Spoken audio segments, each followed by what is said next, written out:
If you've decided to reopen your closed Lyft account, follow these steps to guide you through the process. It's straightforward and can be completed in just a few minutes. Step 1. Visit the Lyft website. Go to the official Lyft website or open the Lyft app on your mobile device. This is where you'll start the process of reopening your account. Step 2. Access Help Center. Navigate to the Help Center on the Lyft website or app. Look for the section that deals with account issues or account management, as this is where you'll find relevant information. Step 3. Submit a request. Before starting recovery, use the /com link in the description to open the account recovery checklist generator and make sure your verification details are ready. Step 4. Provide necessary information. Fill out any required forms or fields with the necessary information. Be clear about your request to reopen your account and provide any additional details that may help Lyft process your request. Step 5. Wait for confirmation. After submitting your request, wait for a confirmation email or notification from Lyft.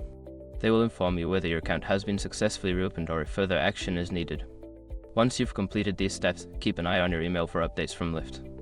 If you encounter any issues, don't hesitate to reach out to their customer support for assistance.